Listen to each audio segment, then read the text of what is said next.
Thank you.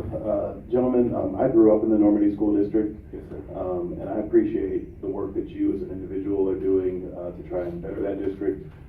My first question is it your position that the Normandy School District is the best possible school district for all the students attending there? Is it the right fit for all those students? It is our position that we are providing quality service and better service than we were, but we are improving. We do not claim to have arrived.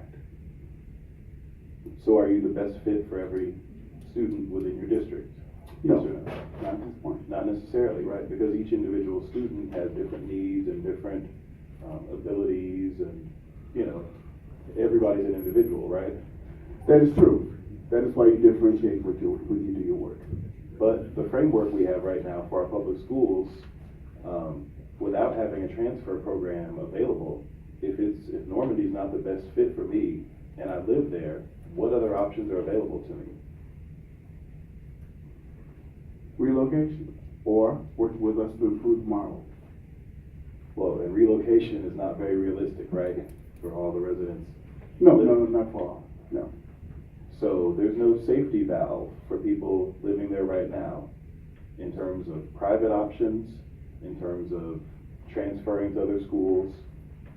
And There are private options that do exist within the Normandy Schools Collaborative. Well, that's So true. I shouldn't speak. perhaps I should have answered more, but that is true. There are private options and parochial options that do exist within the Normandy program. But not with taxpayer dollars, though. Those have to be your own dollars That is to correct. spend. That is correct.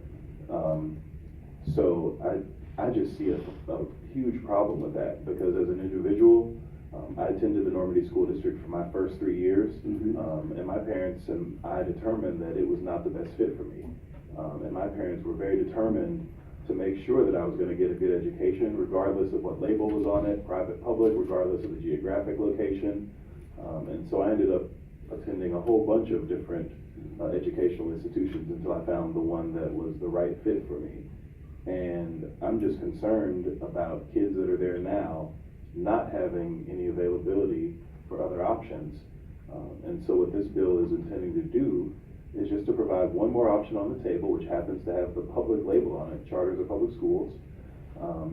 And I'm just dumbfounded as to why we wouldn't want to give those options. It's not taken away from the work that you're doing. It's not forcing anyone into a charter school, right? Nobody's being forced to go to these institutions if this legislation passes.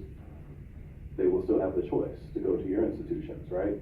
We do not have, I'll say I and we, there's not an issue around the opportunities. The issue for us is the challenge around how this model is structured.